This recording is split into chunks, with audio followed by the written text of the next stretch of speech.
தொடர்பாளர்கள் ரீதியாக அநேக ஊடக நண்பர்களும் பார்க்கறது ரொம்ப மகிழ்ச்சி. இன்றைக்கி முக்கியமான காலகட்டம். தாவேக்கா ஆட்சி 100 நாள் நிறைவடைந்து இன்றைக்கி சட்டமன்றத்தில் முதல்வர் விஜய் அவர்கள் 110 விதியின் கீழ் பல்வேறு பிரம்மாண்டமான அறிவிப்புகள் அறிவித்தார் என்று பல்வேறு டேக்லைன்லாம் போட்டு வீடியோலாம் பார்த்துட்ருக்கோம். அந்த பிரம்மாண்ட அறிவிப்புகள் அடிப்படையில் ஒரு தார்மீக எதிர்க்கட்சியாக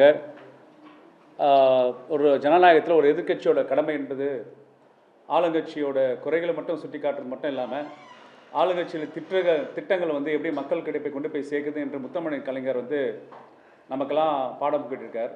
ஏன்னா ஒரு எதிர்க்கட்சி தலைவராக செயல்படும் போது நம்மளோட திராவிட மாடல் முதல்வர் இருந்த நம் திமுக கழக தலைவர் எதிர்க்கட்சியாக செயல்படும் போது பல்வேறு திட்டங்கள் ஆட்சியில் அதிகாரத்தில் சொல்லும் போது அந்த ஆட்சி அதிகார திட்டங்களை எப்படிலாம் மக்களுக்கு கொண்டு போய் சேர்க்கணும் என்ற சில கைட்லைன்ஸே நம்ம கொடுத்துருக்கோம். அதுதான் திமுகவோட ஸ்டைல், அதான் திமுகவோட வரலாறு, அதான் திமுகவோட ஜனநாயக ரீதியாக எதிர்க்கட்சியோட ஒரு கடமை.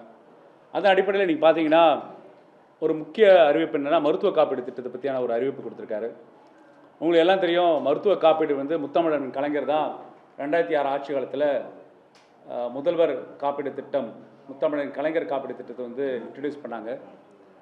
விஜய் அவர்கள் முதல்வராக இருக்கும்போது அது சொல்லும் போது என்ன சொன்னார்னா, நம்ம மருத்துவ சேவை என்பது ஒரு வகையான வருமானங்கள் அடிப்படையிலையோ இல்லைனா அவங்களோட ஏழ்மை பணக்காரன் வித்தியாசம் பாகுபாடு இல்லாமல் மருத்துவம் அனைவருக்கும் போய் சேரணும் என்று சொல்கிறாரு. அது ஹெல்த் ஃபார் ஆல். இதுதான் திராவிட இயக்கங்கள் திராவிட ஆட்சி முறைகளை செயல்படுத்திட்டோம். ஏன்னா தமிழ்நாட்டில் மட்டும் இல்லை, உலகத்தில் எந்த மூலையிலையும் தமிழ்நாட்டில் அரசாங்க பொது சுகாதார கட்டமைப்பு, அது மருத்துவக் கல்லூரி கட்டமைப்பாக இருக்கட்டும் இல்லை மருத்துவங்களாக இருக்கட்டும் ஆரம்ப சுகாதார நிலையமாக இருக்கட்டும், அனைவருக்கும் இலவசமான மருத்துவத்தை ஏற்கனவே நம்ம செக்யூர் பண்ணிட்டோம். அப்போ எதுக்கு காப்பீடு அப்படின்னு கேட்கலாம்.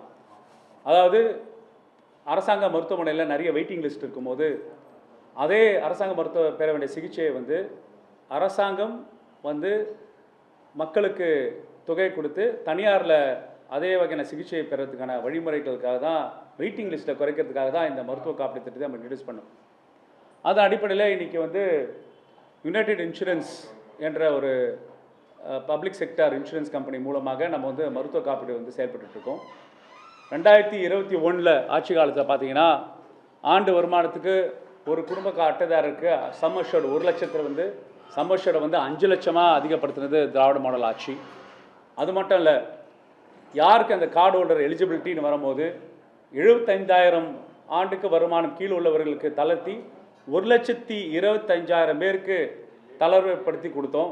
அதனால் கார்டோட எண்ணிக்கை பார்த்தீங்கன்னா 1,20,00,000 1,48,00,000 பேருக்கு 25 லட்சம் பேருக்கு அதிகமான கார்டு கொடுத்தது திராவிட மாடல் ஆட்சி 2001 2026 வரைக்கும். எம்பேனல் ஹாஸ்பிட்டல்ஸ் பார்த்தீங்கன்னா கிட்டத்தட்ட 1000 மருத்துவமனைகள் 2000 மருத்துவமனை உயர்த்தி கிட்டத்தட்ட 2000க்கு மேற்பட்ட ப்ரொசீஜர்ஸ்க்கு காப்பீடு திட்டம் சேவையை எக்ஸ்பேண்ட் பண்ணுற ஸ்கீமை நம்ம வச்சுருக்கோம். சரி, இன்றைக்கி முதல்வரோட அறிவிப்பு எந்த விதத்தில் இது ஆட் ஆன் பண்ணுது அப்படின்னு நம்ம அனலைஸ் பண்ணி சொல்லணும், இல்லை ஒரு கைட்லைன் சொல்கிறோம். முதல்ல அப்ரிஷியேட் பண்ணுறோம். சம்மர்ஷூட 5 லட்சத்துலேருந்து 25 லட்ச ரூபாய் வரைக்கும் காப்பீடு திட்டத்தில் எலிஜிபிள் அப்படின்னு சொல்கிற நேரத்தில் தான் நம்ம ஒரு அடிப்படையான கேள்வி கேட்குறோம். ஏன்னா நம்ம ஆட்சி காலத்தில் 1 லட்சத்துலேருந்து 5 லட்சத்துக்கு சம்மர்ஷூட் இன்க்ரீஸ் பண்ணும்போது ஒவ்வொரு கார்டுக்கும் அரசாங்கம் கொடுக்க வேண்டிய தொகை 849 ரூபாய். அப்போ அந்த இன்சூரன்ஸ் கம்பெனிக்கு நம்ம கொடுக்க வேண்டிய தொகையை கிட்டத்தட்ட 1200 கோடி ரூபாய் வருஷத்துக்கு கொடுப்போம். அது 5 வருஷத்தோட டெண்டர். இப்போது 5 லட்சத்துலேருந்து 25 லட்சத்துக்கு இன்க்ரீஸ் பண்ணுறாங்க சம்மர்ஷோட. அப்போ ஒரு கார்டுக்கும் எவ்வளோ தொகையை நீங்கள் கூட்டியிருக்கீங்கன்னு என்ற விவரம் நமக்கு தெரியல. ஸோ இப்போ 110 விதி கீழ் அவங்க வெளியிட்டு சொன்னனால இனிமேல் சொல்லுவாங்க நம்புகிறோம். இல்லை சுகாதாரத்துறை அமைச்சர் இது ஒரு விளக்கம் கொடுப்பாருன்னு ஒரு நம்பிக்கையில் கேட்குறோம். 800-499 ரூபா ப்ரீமியமை ஒரு கார்டுக்கு நீங்கள் டபுள் ஆக்க போகிறீங்களா? அதாவது 1500 ரூபாக அரசாங்கம் அந்த கார்டுக்கு பே பண்ணாதான் நீங்கள் 25 லட்சம் இலக்கை ரீச் பண்ண முடியும். சம்பஷன் ரீச் பண்ணுறதுக்கான ப்ரீமியம் தொகை நீங்கள் வெளிப்படையாக சொல்லணுன்றேன். பிறகு உங்கள் பட்ஜெட் அலோகேஷனில் பார்த்தீங்கன்னா நீங்கள் நிதி அலோகேஷன் பார்த்தீங்கன்னா இந்த காப்பீடுக்காக நிதி அலோகேஷன் பார்த்தீங்கன்னா கிட்டத்தட்ட ஒரு 1300 1400 கோடி ரூபாய் நீங்கள் அலாட் பண்ணியிருக்கீங்க. ஆனால் இப்போ 5 லட்சத்துலேருந்து 25 லட்சம் ரூபாய் சம் அஷ்யூர்ட் இன்க்ரீஸ் பண்ணுறனால அந்த மருத்துவ காப்பீடு நிறுவனத்துக்கு நம்ம கொடுக்க வேண்டிய தொகை கிட்டத்தட்ட 4000 கோடி ரூபாய்க்கு நீங்கள் அலாட்மெண்ட் பண்ணாதான் நீங்கள் சொன்ன அந்த 25 லட்சம் ப்ரீமியம் அஷ்யூர்டை வந்து சாட்டிஸ்ஃபை பண்ண முடியும். இது பண்ணாமல் நீங்கள் இந்த அறிவிச்சனால ஒரு அடிப்படை கேள்வி இருக்குன்னா, நீங்கள் சம் அஷ்யூர்ட்னு 25 லட்ச ரூபாய் சொல்லிடுவீங்க, ஆனால் நீங்கள் ஆப்ரேஷனுக்கு கொடுக்க வேண்டிய பேக்கேஜ் ரேட், அதாவது ஒரு பைபாஸ் ஆப்ரேஷனுக்கு எவ்வளோ கொடுக்க போகிறீங்க, ஒரு டிரான்ஸ்பிளான்ட் சர்ஜரிக்கு எவ்வளோ கொடுக்க போகிறீங்க, ஒரு மருத்துவ சிகிச்சைக்கு ஒரு கேன்சர் ட்ரீட்மெண்ட்டுக்கு எவ்வளோ கொடுக்க போகிறீங்கன்னு என்ற பேக்கேஜ் ரேட்ஸை நீங்கள் அதிகப்படுத்த போகிறீங்களா? அப்போ அதிகப்படுத்தினால நம்பர் ஆஃப் ப்ரைவேட் ஹாஸ்பிட்டல்ஸ் இதை எம்பேனல் பண்ணுறதுக்கு விரிவுபடுத்த போகிறீங்களா? அப்போ இந்த மாதிரி ஒரு செயல் திட்டங்களை வந்து நீங்கள் விரிவுபடுத்தி சொல்லாமல், அதுக்குண்டான நிதி ஒதுக்கீடை வந்து நீங்கள் டைப் பண்ணாமல், நாங்கள் 25 லட்சம் ரூபாய் வரைக்கும் நாங்கள் வந்து காப்பீடு திட்டத்தில் நாங்கள் சம் அஷ்யூர்ட் கொடுப்போம்னு சொல்வது அடிப்படையிலே இந்த 4 கேள்விகளை வந்து அவங்க பதில் சொல்லணும். ஒன்று, ஒரு கார்டுக்கான ப்ரீமியம் எதோட அதிகப்படுத்த போது, நீங்கள் 25 லட்சம் சம் அஷ்யூர்ட்னா நீங்கள் வந்து எவ்வளோ ரூபாய் நீங்கள் ஒதுக்கீடு அதிகப்படுத்த போகிறீங்க? 1200 கோடி ரூபாயிலேருந்து 4000 கோடி ரூபாய் வருஷத்துக்கு ஆண்டுக்கு நீங்கள் இன்க்ரீஸ் பண்ண போகிறீங்களா? 3, நீங்கள் கொடுக்க வேண்டிய பேக்கேஜ் ரேட்ஸ், ஒரு ப்ரொசீஜருக்கான பேக்கேஜ் ரேட்ஸ் வந்து விரிவுபடுத்த போகிறீங்களா? இல்லை number of private hospitals empanel பண்ண போகிற அதிகரிக்க போகிறீங்களா? இதை 4 குறிக்கோளை எட்டாமல் நீங்கள் அந்த 25 லட்ச ரூபாய் ஒரு கார்டுக்கு நாங்கள் வந்து வாயளவில் அறிவிப்பாக இருந்தால் அது செயல் திட்டத்துக்கு ஏகுவாக இருக்கிறதா, இல்லை ஆஸ் யூஷுவல் இது வந்து ஒரு நெரட்டிவ் பில்டிங்காக, ஒரு விளம்பரத்துக்காக 110 அறிவிப்பு கொடுக்க போகிறீங்களான்னு என்ற ஒரு அடிப்படையான கேள்வியை வந்து நான் கேட்குறோம். ஓகே. ரெண்டாவது, நேற்று பார்த்தீங்கன்னா மருத்துவ மானியத்தில் இப்போ வந்து ஒரு அறிவிப்பு கொடுத்தாங்க. முதியோர்கள் 70 வயசுக்கு தாண்டினவங்களுக்கு நாங்கள் வந்து எந்த வகையான வருமான உச்சவரம்பு வைக்கலை, எல்லா வகையான ப்ரொசீஜர்ஸ்க்கும் நாங்கள் வந்து காப்பீடு திட்டம் கவர் பண்ணுறோன்னு சொல்கிறோமே, இது ஒன்றிய அரசோட வே வந்தனா என்ற பிஎம்ஜே ஸ்கீமோட எக்ஸ்டென்ஷன் தான் பண்ணுறதை வந்து நீங்கள் உங்கள் அறிவிக்கிறீங்களான்னு கேட்குறேன். ஏன்னா ஏற்கனவே வந்து நம்ம நிறைய திட்டங்கள் ஒன்றிய அரசு நிதியை வந்து கம்பைன் பண்ணி கொடுக்குறோம். முத்துலட்சுமி அம்மையார் திட்டத்தில் வந்து 12,000 ரூபாய் மாநில அரசு கொடுக்குது, 6,000 ரூபாய் ஒன்றிய அரசு கொடுக்குது, அது 18,000 ரூபாய் கொடுக்குறோம். அதேமாதிரி தான் நம்மளோட காப்பீடு திட்டத்துக்கூட 40லேருந்து 50 விழுக்காடு வந்து சில ப்ரொசீஜர்ஸ்க்கு PMJ scheme, Ayushman Bharat scheme வழியாக அலாட் பண்ணி கொடுக்குறோம். நீங்கள் இப்போ புதுசாக முதியோருக்குன்னு ஒரு திட்டம் அறிவிச்சிருக்கீங்களே, இது தனிப்பட்ட திட்டமா, இல்லை மாநில அரசு நிதி ஒதுக்கீட்டில் தனிப்பட்ட திட்டமாக இருக்க போகிறதா, இல்லை ஒன்றிய அரசோட இந்த பிஎம் ஸ்கீமோட வே வந்தனா திட்டத்தோட ஒரு எக்ஸ்டென்ஷனாக தமிழ்நாடு உள்வாங்கி கொடுக்க போதா? அப்படி உள்வாங்கி கொடுக்கும்போது ஒன்றிய அரசோட நிதி பங்கீடு எவ்வளோ, மாநில அரசு நிதி பங்கீடு எவ்வளோன்னு நீங்கள் எலாபரேட் பண்ணணும். அப்போ நீங்கள் ஒன்றிய அரசோட திட்டத்தை தான் நீங்கள் விரிவுபடுத்த போகிறீங்கன்னா, அப்புறம் ஏன் இது தனி திட்டமாக நீங்கள் உங்கள் மருத்துவ மானியத்தில் பட்ஜெட்டில் அறிவிச்சிங்க என்ற கேள்வி இருக்குது. ஸோ இந்த அடிப்படை கேள்வியை கேட்டிருக்கோம். இன்னொன்று முக்கியமான விஷயம் என்னென்னா, இன்றைக்கி ஆவின் பால் பற்றி ஒரு பெரிய அறிவிப்பு தெரிவித்ததாக சொன்னார். அவர் சொல்லும் போது முதல்வர் வந்து திமுக ஆட்சி காலத்தில் 3 ரூபாய் உயர்த்தினது, கொள்முதல் உயர்த்தினதை வந்து பதிவு பண்ணுறாரு. Yes, very good. ஆனால் அவங்க தேர்தல் அறிக்கையில் கிட்டத்தட்ட அவங்க என்ன பார்த்தீங்கன்னா 44 ரூபாய் வரைக்கும் நாங்கள் வந்து உங்களுக்கு பால் கொள்முதல் கொடுக்குறோம் என்று பால் உற்பத்தி பண்ணுற விவசாயிகளுக்கோட நிலையை போக்குவதுக்காக 44 ரூபாய் வந்து தேர்தல் அறிக்கையில் வச்சுருக்கீங்க கொள்முதல். ஆனால் கொடுத்தது 41 ரூபாய் தான்.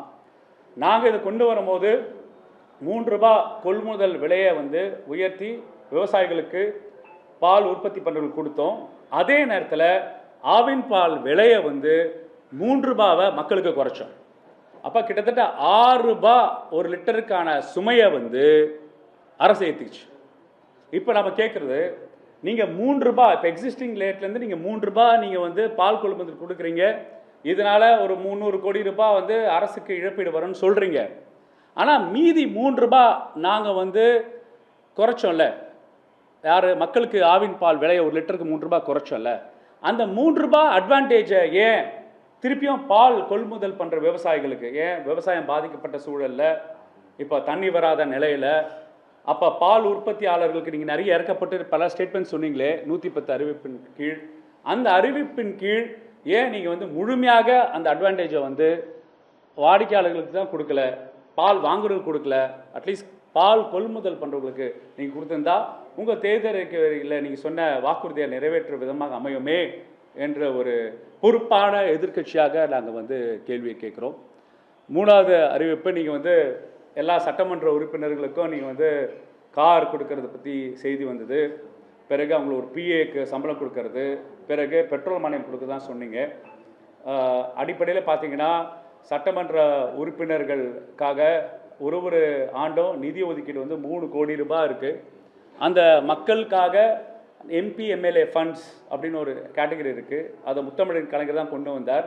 ஒரு சட்டமன்ற உறுப்பினர் வந்து அவரோட வேலை என்ன, சட்டமன்றத்தில் தமிழ்நாடு அரசோட சட்ட முன்வடிவுகளை வந்து விவாதம் செஞ்சு அதை சட்டமாக மாற்றுறதுக்கான வேலைகள், அந்த அமைப்பு முறையை மாற்றி மக்களை தேர்ந்தெடுக்க பிரதிநிதிகள் மக்கள் குறைகளை திட்டங்கள் மூலம் கொடுக்கறதுக்காக நம்ம வந்து எம்எல்ஏ ஃபண்ட்ஸ்னு முத்தமிழ் கலைஞர் உருவாக்கினார். கிட்டத்தட்ட 3 கோடி ரூபாய் வரை ஆண்டுக்கு வந்து கொடுக்குறாங்க. அப்போ 5 ஆண்டுகளை பார்த்தீங்கன்னா இந்த ஒரு ஆண்டும் 3 கோடி ரூபாய் ஒரு எம்எல்ஏவும் தன்னோட எம்எல்ஏ நிதியை மக்களுக்கு நேரடியாக கொடுக்குற வழிமுறை இருந்தது. இப்போ நீங்கள் சொன்னீங்க மிகவும் பொருளாதார நெருக்கடி சூழல் இருக்கும், ரொம்ப காஸ்ட் கன்ஸ்ட்ரெயிட்டில் நாங்கள் வந்து செயல்பட்டுருக்கோம்னு சொல்கிறீங்க. அந்த அடிப்படையில் நீங்கள் இந்த மாதிரி ஒரு ஸ்கீமை வந்து இன்ட்ரடியூஸ் பண்ணியிருக்கீங்க. அந்த ஸ்கீம் இன்ட்ரடியூஸ் பண்ணும்போது ஒரே ஒரு கேள்வி தான் கேட்குறேன். நான் ஒரு சட்டமன்ற உறுப்பினராக செயல்பட்டிருக்கேன். இந்த சட்டமன்ற தேர்தலில் வந்து வெற்றி வாய்ப்பை இழந்துள்ளேன். ஆனால் ஒவ்வொரு தேர்தலுக்கு முன்னாடி எங்களோட எலெக்ஷன் அஃபிடவிட் நாங்கள் வந்து சப்மிட் பண்ணணும். அந்த எலெக்ஷன் அஃபிடவிட்டில் தெளிவாக யார் யாரெல்லாம் கார் வச்சுருக்கா, யார் யாரெல்லாம் எவ்வளோ சொத்து வச்சுருக்கா, யார் யாரெல்லாம் வந்து அந்த பொருளாதார தளத்தில் எந்த நிலையில் இருக்காங்கன்னு என்ற தன்மை வந்து வெளிப்படையாக இருக்குது. Association of Democratic Reforms ADR போன டைம்ஸ் ஆஃப் இந்தியாவில் நம்ம சட்டசபையில் இப்போ இருக்கிற சட்டசபையில் 234 எம்எல்ஏக்களில் 190 எம்எல்ஏ மேல் கிட்டத்தட்ட அவங்க வந்து கோடி கணக்கில், அதாவது வருமானத்தை வந்து அவங்க வந்து கோடீஸ்வரர்களாக இருக்காங்க என்ற அறிக்கையை வந்து சப்மிட் பண்ணியிருக்கு. அப்போ இன்னைக்கு முதல்வர் விஜய் அவர்கள் ஏழை எளிய சாமானியர்களை வந்து நான் வந்து சட்டமன்றத்தில் கொண்டு வரதுக்கு வந்திருக்கேன் என்று சொல்கிறார்ல, அப்போ ஏழை எளிய சாமானியர்களோட அஃபிடவிட்டை அவரை பார்த்து அந்த அஃபிடவிட்டில் யார் யாருக்கெல்லாம் கார் இருக்குது, யார் யாருக்கெல்லாம் கார் வசதி இல்லைன்னு என்று வேறுபடுத்தி பார்த்துட்டு அது தகுதான் போல் யார் தேவைப்படுற சட்டமன்ற உறுப்பினர்களுக்கு வாகனம் வழங்குறது உகந்ததாக இருக்கும் என்ற ஒரு விஷயத்தை சொல்கிறோம். ஏன்னா விவசாய கடன் தள்ளுபடி இருக்குது, நிதி பற்றாக்குறை இருக்குது, பல்வேறு திட்டங்கள் செயல்படுத்துவங்களுக்கு வந்து நீங்கள் வந்து போன ஆட்சி காலத்தில் வந்து கஜானாவை காலி செஞ்சுட்டு போயிருக்காங்களா சொல்லும் போது நீங்கள் இப்போ என்ன சொல்கிறீங்கன்னா, இந்த மாதிரியான ஸ்கீம்ஸை வந்து நீங்கள் டெலிவர் பண்ணும்போது அப்போ நீங்கள் சொன்ன முன்ன வாக்கு கஜானா காலி, கஜானாவை தொலைத்து எறிந்து சென்று விட்டார்கள் என்று சொல்கிற கான்செப்ட் இங்கே இல்லாமல் போயிடுது. நம்ம இங்கே வந்து அடிப்படையில் நம்ம கேட்குறது 110 விதியின் கீழ் ஒரு முதல்வர் எழுந்திருச்சு அதுக்குள்ள அறிவிப்புகள் அறிவிக்கும் போது அது வந்து செயல் திட்டங்கள் வந்து நேரடியாக மக்களை கொண்டு போய் செயல் திட்டமாக அமைஞ்சிட்டே இருக்கும்.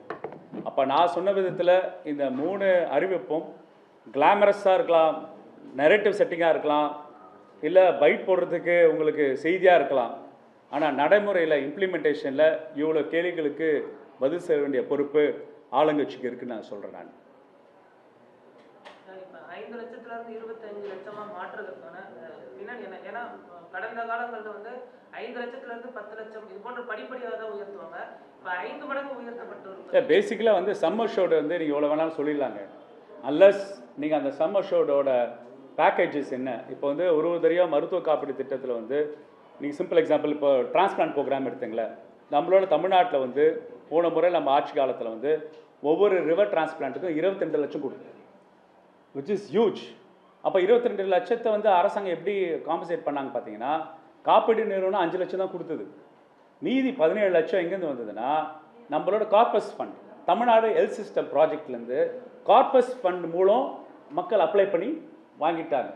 அப்போ ஒரு மருத்துவமனையும் அப்ளை பண்ணும் போது தமிழ்நாடு ஹெல்த் சிஸ்டம் ப்ராஜெக்டை கிளியர் பண்ணி 17 லட்சம் கார்பஸ் ஃபண்ட். அந்த கார்பஸ் ஃபண்ட் எப்படி வருதுன்னா, அரசாங்க பொது மருத்துவமனையில் காப்பீடு திட்டம் கார்டு பயன்படுத்துகிற வந்த நிதியை கலெக்ட் செய்து பிறகு தமிழ்நாடு ஹெல்த் சிஸ்டம் ப்ராஜெக்ட்டுக்கு 77 விழுக்காடு கொடுத்து பிறகு டிரான்ஸ்பிளான்ட் சர்ஜரிக்கு கொடுத்துருந்தோம். இப்போ நான் இந்த ப்ராசஸ் வந்து நான் உங்களுக்கு தெளிவாக நான் பேச முடியுது, சொல்ல முடியுதுன்னா அந்த ப்ராசஸ் எங்களுக்கு தெரியும். இப்போ நம்ம அதுதான் கேட்குறோம். நீங்கள் சம்மர் ஷோடு 25 லட்சம் கூட வச்சுக்கோங்க, 30 லட்சம் கூட வச்சுங்க. ஆனால் ஒவ்வொரு சிகிச்சை முறைக்கும் எவ்வளோ ஒதுக்கீடு செய்கிறீங்க? அந்த ஒதுக்கீடு அமௌண்ட் அதிகப்படுத்துகிறீங்களா? ஏன் இப்போ நிறைய தனியார் மருத்துவமனைகளை வந்து அரசாங்க காப்பீட்டு திட்டத்துக்கு வெளியேறதுக்கு முக்கிய காரணம் என்னன்னு தெரியுமா? இப்போ பைபாஸ்க்கு 1 லட்சம் கொடுக்குறாங்க, சில கேன்சர் ட்ரீட்மெண்ட்டுக்கு 2 லட்சம் கொடுக்குறாங்கன்னா, ஆனால் ஆக வேண்டிய எக்ஸ்பெண்டபிள் கன்சியூமபிள் விலைவாசி உயர்வுனா 3 லட்சம் 4 லட்சம் ஆகிடுது. அதனால் இது பயனற்றதாக இருக்குன்னு சொல்லிட்டு நிறைய காப்பீட்டு திட்டங்கள் மருத்துவமனைகள் முக்கியமான சிகிச்சையிலேருந்து வெளியேறாங்க. அப்போ வெறும் லிமிட்டெட் டயாலிசிஸ் பண்ணுறதுக்கு ஃபார் எக்ஸாம்பிள் ஒரு டயாலிசிஸ்க்கு 1500 ரூபாய் கொடுக்குறாங்க. அந்த 1500 ரூபாவை வச்சு அங்கே டயாலிசிஸ் மிஷினு, அப்புறம் ஒரு டயாலிசிஸ் கன்சியூமபிள்ஸு, இதுக்கெல்லாம் விலை ஜாஸ்தி ஆகிடுச்சு. ஆனால் 1500 ரூபாய் பத்த மாட்டேங்குது. ஸோ அப்போ எதுக்கு நான் காப்பீடு திட்டத்தில் டயாலிசிஸ் போனோன்னா நிறைய மருத்துவமனை விட்ரா ஆகும்போது நம்ம இருக்கிற பொறுப்பேற்ற அரசுக்கிட்ட கேட்குறோம், நீங்கள் ஒவ்வொரு ப்ரொசீஜருக்கும் விலை நீங்கள் உயர்த்தி கொடுத்தீங்கன்னா, இல்லை எம்பேனல் பண்ணுற ஹாஸ்பிட்டல்ஸ் அதிகப்படுத்திங்கன்னா, அப்போ நீங்கள் இந்த இலக்கை வந்து ரீச் பண்ணலாம். அதுதான் கேட்குறேன். சப்போஸ் நீங்கள் 25 லட்சம் ரூபாய் நீங்கள் சமோஷன் சொன்னீங்கன்னா, உங்கள் நிதி ஒதுக்கீடு ஆண்டுக்கு 1200 கோடியிலேருந்து 4000 கோடி ரூபாய்க்கு மாறணும். பல்வேறு மாநிலங்களில் 4000 கோடி வரைக்கும் கொடுக்குது. இப்போ நீங்கள் ஆந்திராவை எடுத்துங்க, காப்பீடு திட்டத்தில் 4000 கோடி ரூபாய் அலாட் பண்ணுறாங்க ஒரு வருஷத்துக்கு. அப்போ 4000 கோடி ரூபாய் நீங்கள் வருஷத்துக்கு அலாட் பண்ணாதான் நீங்கள் வந்து 25 லட்சம் ரூபாய் இலக்கை வந்து ரீச் பண்ண முடியுன்றது. So it's practical. ஸோ அப்போ நாங்கள் தேர்தலுக்கு என்ன சொன்னோன்னா, நாங்கள் 5 லட்சத்துலேருந்து பர் இயருக்கு வந்து 10 லட்சம் ரூபாய் இன்க்ரீஸ் பண்ணுறதுக்கான தேர்தலுக்கு கொடுத்தோம். திமுக தேர்தல் 2026 1 லட்சத்துலேருந்து 5 லட்சம் இன்க்ரீஸ் பண்ணோம். 5 லட்சத்துல 10 லட்சம் இன்க்ரீஸ் பண்ணுறது ப்ராக்டிக்கல் அப்ரோச். நீங்கள் 25 lakhs அப்ரோச்சுக்கு நீங்கள் இன்க்ரீஸ் பண்ணும்போது நீங்கள் வந்து சம்மர் சூட் பற்றியான நிதி பகிர்வு எங்கேருந்து ஃபண்ட் அலாட் பண்ணின்னு தெரியல. சிம்பிள் எக்ஸாம்பிள் நான் எடுத்துக்கிறேன். தாய்மாமன் சீர்திட்டம் ஒரு நிதி ஒதுக்கீடு பண்ணுறாங்க. எங்கேருந்து எடுத்திருக்காங்க பார்த்தா கண்டிஜென்சி ஃபண்ட்ஸில் எடுத்திருக்காங்க. கண்டிஜென்சி ஃபண்ட்ஸ் என்ன? கொரோனா காலமால் ஒரு பேரிடர் ஏற்பட்டால், இல்லை ஒரு டிசாஸ்டர் நடந்ததுன்னா, இல்லைனா ஒரு பெரிய பேண்டமிக் நடந்ததுன்னா, அதுக்கு எமர்ஜென்சி ஃபண்ட்ஸை எடுத்து தூக்கி என்ன பண்ணியிருக்காங்கன்னா, அதை வந்து தாய்மாமன் சீர்திட்டத்துக்கு கொடுத்துருக்காங்க. அப்போ தாய்மாமன் சீர்திட்டம் யார் நடைமுறைப்படுத்துகிறாங்கன்னா, தமிழ்நாடு மெடிக்கல் சர்வீஸ் கார்பரேஷன் நடைமுறைப்படுத்துகிறாங்க. தமிழ்நாடு மெடிக்கல் சர்வீஸ் கார்பரேஷன் என்ன பாடி? அதுவும் கலைஞர் தான் உண்டாக்குனார். என்னன்னா, மருந்துகளை ப்ரொக்யூர் பண்ணுறதுக்கும் தரமான மருந்துகள் இருக்கா அது மக்களுக்கு கொண்டு போயிடுறது குவாலிட்டி செக்கிங்காகும். மருத்துவ இயந்திரங்கள் மருத்துவ உபகரணங்களை ப்ரொக்யூர் பண்ணுறதுக்கான பாடி. அங்கே இருக்கிற பயோமெடிக்கல் இன்ஜினியர்ஸ், அங்கே இருக்கிற ஃபார்மசிஸ்ட் வந்து மருந்துகளோட குவாலிட்டி செக் பண்ணுறதும், மருந்துகளோட உபகரணங்கள் மருத்துவ எக்யூப்மெண்ட் உபகரணங்களை செக் பண்ணுறதுக்காகனா இருப்பாங்க. இப்போ அவங்க என்ன பண்ணிட்டீங்க, தங்கத்தை ப்ரொக்யூர் பண்ணுறாங்களா? நீங்கள் அந்த சிஸ்டத்தை பயன்படுத்துறது எவ்வளோ அபத்தமான விஷயமா இருக்குது. அப்போ நம்ம நீங்கள் ஒரு ஸ்கீமை இன்ட்ரடியூஸ் பண்ணும்போது அதுக்கான நிதி ஒதுக்கீடு, அது யார் பண்ண போகிறா, எந்த மெக்கானிசம் பண்ண போகிறா, எப்படி டெலிவர் பண்ணுறாங்க என்ற புரோட்டோடைப் ரொம்ப ரொம்ப அவசியமாகுது. அது நான் இந்த ஆட்சியில் மிஸ் ஆகுதுன்றோம். கடன் வந்து 10 லட்சம் கோடி இருக்கு. அதே போன்று இந்த அரசு வந்ததுக்கு பிறகு 20,000 கோடி கடன் வாங்கியிருக்கிறாங்க. இந்த நிலையில சட்டமன்ற உறுப்பினர்கள் எல்லாருக்குமே கார் கொடுக்குறோம், எல்லாருக்குமே வந்துட்டு உதவியாளர் கொடுக்குறோம், 1 லட்சம் ரூபாய் வந்து கொடுக்குறதா சொல்லியிருக்கிறாங்க. இல்லை, அது பேசிக்கலாக பாப்புலிஸ்டிக்காக நீஜாக்காக இருக்குது. இப்போ ஒரு சட்டமன்ற உறுப்பினர் வந்து நான் ரொம்ப வறுமையில் இருக்கேன்னு சொல்லும் போது, அந்த சட்டமன்ற உறுப்பினர் உண்மையிலே வறுமையில் இருக்கா இல்லையா தான் நான் தான் சொல்கிறேனே. எலெக்ஷன் நிற்கிறதுக்கு முன்னாடி எலெக்ஷன் கமிஷன் முன்னாடி அஃபிடேவிட் கொடுத்துருக்கோம் எல்லாரும். அந்த அஃபிடேவிட் பட்டு எடுத்து பார்த்தா தெரிய போகுது யார் யாரெல்லாம் கோடீஸ்வரர்கள், யார் யாரெல்லாம் வந்து நிலைமை பொருளாதார நிலை என்ன அப்படின்னு எல்லாம் தெரிய போகுது. அதை அசஸ்மெண்ட்டு கொடுக்கலாம். நான் பெரிய பெரிய கார் வச்சுக்கிட்டு வெறும் சட்டமன்றத்தில் நான் ஆட்டோவில் வரேன், என்னை வந்து அடையாளம் தெரிய மாட்டேங்குது, என்னை வந்து யாரும் லவ் பண்ண மாட்டாங்க, யாரும் வந்து என்னை வேலை கொடுக்க மாட்டாங்க என்று சட்டமன்ற நடவடிக்கைகளை வந்து மக்கள் சார்ந்த விஷயத்துக்கு விவாதம் பண்ணாமல் தனிப்பட்ட கருத்துக்களுக்காக சொல்லி முதல்வருக்கு நன்றி தெரிவிப்பதெல்லாம் இது வரைக்கும் தமிழ்நாடு சட்டமன்றம் பல்வேறு வரலாறு பார்த்துருக்கு, பல்வேறு வரலாற்று சிறப்புமிக்க உரையாடலை கேட்டிருக்கு, விவாதங்கள் கேட்டிருக்கு, இதையும் கேட்டுட்ருக்கோன்றேன். ஏற்கனவே 200 யூனிட் இலவசம்னு சொன்னோன்னே எல்லாரும் ஆச்சரியப்பட்டாங்க, சந்தோஷப்பட்டாங்க. ஆனால் அதுக்கு பின்னாடி மின் கட்டணம் பயங்கரமாக இருந்தோடனே அது மிகப்பெரிய பாதிக்கப்பட்டாங்க. இது 5 லட்சத்துலேருந்து 25 லட்சம் மாறும்போது இதுக்கு பின்னாடி இருக்கிற அபாயகரமான விஷயம் என்னன்றது மக்களுக்கு இருக்கு. ஏதாவது மருத்துவ கட்டணம் ஏதாவது சேவை மாறுமா, இல்லை கட்டணங்கள்லாம் உயரப்போதா, அந்த மாதிரியான ஒரு நிலைமைலாம் இல்லை. பேசிக்கலி எங்க இபி வந்து அவங்க மாதம் ஒரு பில் சொன்னாங்க தேர்தல் அறிக்கையில், தாவேகா தேர்தல் அறிக்கையில், அது மாதம் 20 முறை தான் இருந்தது. அப்புறம் 200 யூனிட் சொல்லிட்டு எந்த உள்ள ஃபில்டர்ஸ் வைக்கல. அவங்க என்ன கண்டிஷன் போட்டாங்க, 500 யூனிட்டுக்கு மேலே உள்ளே தான் அப்படின்னா 500 மேலே தாண்டினா கிடையாதுட்டாங்க. ஆனால் 500 யூனிட் மேலே தாண்டும் போது அந்த 501லேருந்து பில்லிங் ரேட் வந்து யூனிட் பர் 4 ரூபாய் கிட்ட இருக்கிறனால தான் இன்றைக்கி வந்து பில் வந்து அதிகமாக இருக்குது. அப்போ திட்டங்கள் கொடுக்குற மாதிரி கொடுத்துட்டு மக்கள்கிட்ட சுரண்டுற மாதிரி உள்ள ஸ்கீமை தான் இங்கே வச்சுருக்காங்க. நானே சொல்கிறேன், இப்போ நீங்கள் வந்து மருத்துவத்துக்கான அடிப்படை சேவை புரியவங்க வந்து டாக்டர்ஸ், நர்சஸ். இப்போ வந்து அரசாங்க மருத்துவமனைகளில் வந்து டாக்டர்ஸோட பற்றாக்குறை அதிகமாக இருக்குது. மருத்துவக் கல்லூரி கட்டமைப்பிலும் சரி, டிஸ்ட்ரிக்ட் ஹாஸ்பிட்டலும் சரி, பிரைமரி ஹெல்த் சென்டர்ஸும் சரி. ஸோ அது கான்ஸ்டண்ட்டாக நம்ம கேட்டுகிட்டே இருக்கோம். இப்போ எங்கள் ஆட்சி காலத்தில் கேட்டிருந்தாங்க, நாங்கள் ஓரளவுக்கு எங்களால் காம்பன்சேட் பண்ண முடிஞ்சது. இப்போ நீங்கள் வந்து கேன்சர் கேருக்கான அறிவிப்பு நீங்கள் கொடுத்துருக்கீங்க. கேன்சர் ஸ்பெஷலிஸ்ட் டாக்டர்ஸை வந்து பல்வேறு அரசாங்க மருத்துவக் கல்லூரியில் கேன்சர் டிபார்ட்மெண்ட் ஓப்பன் பண்ணி பிறகு அபன் ஸ்போக் மாடலில் வந்து கேன்சர் ட்ரீட்மெண்ட் பிளான் கொடுக்குறேன்னு சொல்லியிருக்கீங்க. ஆனால் அதுக்கு எத்தனை கேன்சர் ஸ்பெஷலிஸ்ட்டை ரெக்ரூட் பண்ணியிருக்கீங்க, எத்தனை நர்சஸ் அதுக்கு உண்டான கேன்சர் உண்டான ட்ரீட்மெண்ட்டில் வந்து இன்கார்பரேட் பண்ணியிருக்கீங்க அப்படின்னு ஒரு கேள்வி இருக்கா இல்லையா? ஸோ அப்போ திட்டங்களை வந்து அறிவிக்கிறதும் செயல்படுத்த முடிய திட்டங்களை வந்து 110 விதிக்கு சென்சிட்டிவ்னஸ் தான். ஒரு சிஎம் எந்திரிச்சு 110 விதியின் கீழ் ஒரு அறிவிப்பு கொடுக்குறாருன்னா அந்த ஸ்கீம் இம்ப்ளிமெண்டேஷனுக்கு முன்னாடி ஃபினான்ஷியல் டைப், அதுக்கு உண்டான மேன் பவர், இதை பற்றியான எலாபரேஷன் டிஸ்கஷன் முடிஞ்சதுக்கப்புறம் தான் அறிவிப்பு வரும். இப்போ நம்ம அவங்க கொடுத்த பட்ஜெட்லேயே ஹியூமன் மேன் பவர் எவ்வளோ டாக்டர்ஸ் ரிக்ரூட்மெண்ட்டு, எத்தனை ஸ்டாஃப் நர்சஸ் போட போகிறீங்க, உங்கள் ஸ்கீமுக்கு இந்த ஸ்கீம்ஸ்க்கு காப்பீடு திட்டத்துக்கு நிதி அலோகேஷன் எவ்வளோன்னு எதுவுமே இல்லையே. அதுவும் எதுவும் இல்லாமல் நீங்கள் வந்து வெறும் வெத்து அறிவிப்புகளாக 110 விதியின் கீழ் அறிவிப்பு வந்து அந்த சட்டமன்றத்துக்கு நம்ம தலைகுனிவு தான் நான் சொல்லுவேன். இன்னொன்று முக்கிய விஷயம் நம்ம பார்க்க வேண்டியது தோழர் என்னன்னா, 2026 ஜனவரி மாதம் என்ன பண்ணாங்கன்னா, நான் திட்டக்குழுவில் உறுப்பினர் இருந்த போது அப்போ வந்து முதல்வராக இருந்த எங்கள் தமிழ்நாட்டு முதல்வராக இருந்த எங்கள் திமுக தலைவர் வந்து ஒரு செக்டார் 360 2030 இலக்கை வைத்து செக்டார் 360ன்னு சொல்லி துறை வாரியாக, அதாவது 2030 இலக்கு வைத்து ஒவ்வொரு துறை ரீதியாக என்னென்ன கேப்ஸ் இருக்குது ஐடென்டிஃபை பண்ணுற திட்டங்கள் என்னென்ன, அந்த திட்டங்கள்லாம் எலாபரேட் பண்ணோம். நான் 2 திட்டங்களில் வந்து சேர் பண்ணேன். ஒன்று health and family welfare department, இன்னொன்று சோஷியல் செக்டர் டிபார்ட்மெண்ட். அந்த செக்டார் 360 டெம்ப்ளேட்டை தான் இப்போ அறிவிப்பெல்லாம் வெளியே வந்துட்டுருக்கு. அப்போ நீங்கள் பிளானிங் கமிஷன் ரெக்கார்ட்ஸ் எடுத்துகிட்டு போங்க. செக்டார் 360 பற்றி நாங்கள் வந்து பப்ளிக்காகவே நடத்தினோம். ஏன்னா எங்களுக்கு தெரியும் இந்த மாதிரி நிகழ்வுகள் நடக்கிறதுக்கு தீர்க்கதரிசியாக இருந்திருக்காங்க நினச்சிருக்கேன். எங்கள் தமிழ்நாட்டு முதல்வராக அந்த திமுக தலைவர் ப்ரெஸ் மீட் வச்சு அனைவருக்கும் தெரியும் மாதிரி செக்டார் 360 விஷனை வந்து நாங்கள் வந்து ஷேர் பண்ணோம்.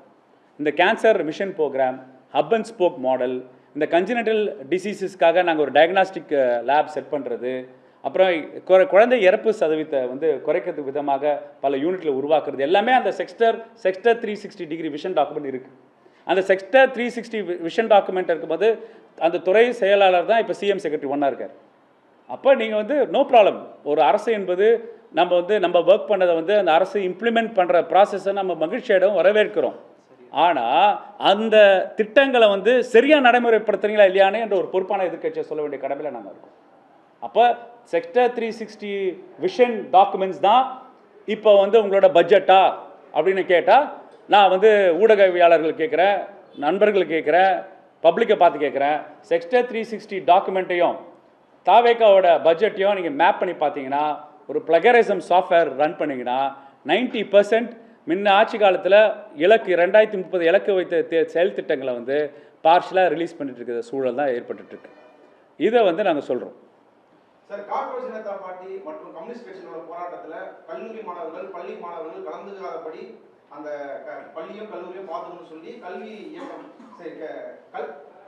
கல்வி இயக்குனர் சார்பாக வந்து சுற்றறிக்கை வந்திருக்குது. அதை எப்படி பார்க்குறீங்க? இல்லை, அடிப்படையாக பார்த்தீங்கன்னா இது வியப்பாக இருக்குது.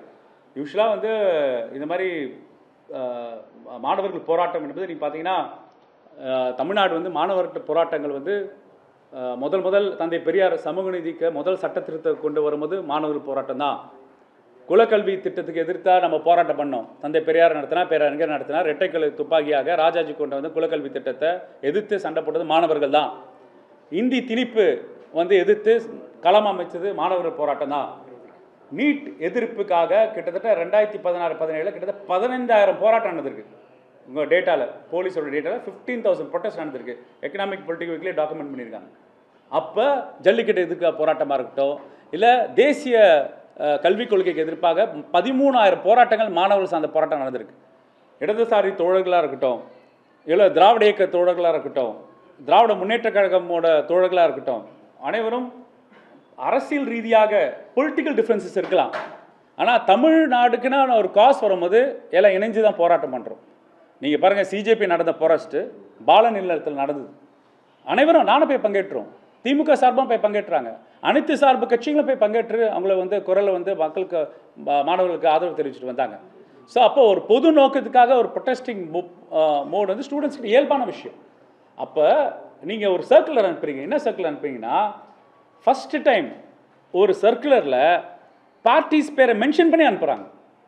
இடதுசாரி இயக்கங்களும் காக்ரோச் ஜனதா பார்ட்டி இயக்கங்களும் நடத்த போராட்டத்துகளை மாணவர்களை கொண்டு போகக்கூடாது அப்படின்னு. என்னது இது? அந்த அறிவிப்பு கிட்டத்தட்ட எல்லா 17 ஆகஸ்ட் 17ஆம் தேதி அந்த அறிவிப்பு வந்திருக்கு, அந்த லீக் ஆகிருக்கு. இப்போ எல்லா எதிர்ப்பு வந்ததுக்கப்புறம் காலையில் 11 மணிக்கு அந்த ஆர்டர் ரிவர்ஸ் பண்ணியிருக்காங்க. நான் சொல்கிறேன், நீங்கள் 17th கொடுத்துட்டீங்க எல்லா ஹெச்ஓடிஸ்க்கும் எல்லா டிபார்ட்மெண்ட்டுக்கும். இப்போ நீங்கள் ரிவர்சல் பண்ணது எல்லாருக்கும் தெரியுமான்னு கேட்குறேன். அப்போ மாணவர் போராட்டம் இருந்தாலே இன்னும் மெசேஜ் சொல்கிறீங்க, இன்னும் நோஷன் சொல்கிறீங்க. இந்த அரசோட நோஷன் என்னென்னா, இந்த போராட்டங்களுக்கு அனுப்பாதன்னு ஒரு வார்னிங் கொடுத்துட்டு ரிவர்ஸ் பண்ணிட்டீங்க. செய்தி போயிடுச்சு, யாருக்கு போயிடுச்சு? அந்த ரெஸ்பெக்டிவ் ஹெச்ஓடிஸ் போயிருக்கு. அப்போ மாணவர்கள் போராட்டத்துக்கு கிளம்புனா பை டிஃபால்ட்டாக அந்த ஹெச்ஓடி வந்து ஆக்ஷன் எடுத்தால் அரசு பாதுகாப்பு வராது, அரசோட பிளெஸிங்ஸை தான் பண்ணுறோன்னு ஒரு ஒரு ஒரு ஒரு ஒரு பிளெஸிங்ஸை ஒரு நோஷன் நீங்கள் கொடுத்துட்டீங்க. நாங்கள் இப்படி தான் செயல்பட போகிறோன்னு. இது ஒரு டிக்டேட்டர்ஷிப் மாடலுக்கு மாதிரி போகிற கான்செப்ட் வந்து ரொம்ப அபாயகமான சூழலாக இருக்குன்ற. One second. தருமபுரி மாவட்டத்தில் இதே மாதிரி போராட்டப்பட்டது. திண்டுக்கல் மாவட்டத்தில் யார் இடதுசாரி தோழர்கள் இருக்காங்க, சிபிஐ மார்க் பண்ணுங்க அப்படின்னு சொல்லியிருக்காங்க. அதுக்காக தான் அவங்க மேப் பண்ணியிருக்காங்க.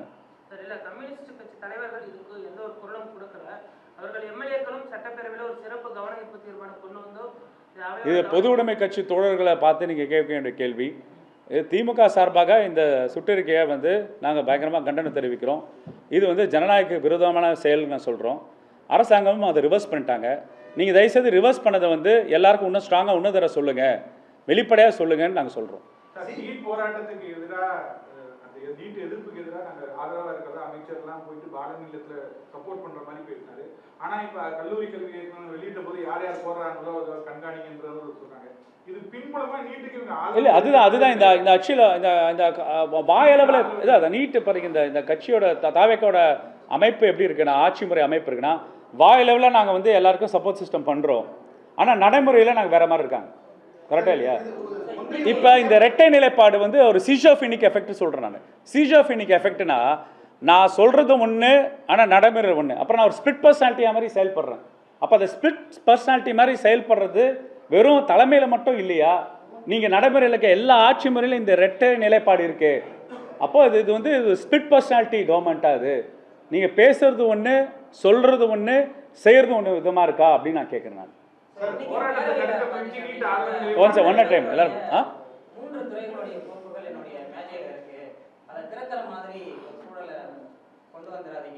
நீங்கள் முதல்வர் செயலே சொல்லணும்னா we are waiting for all your steps.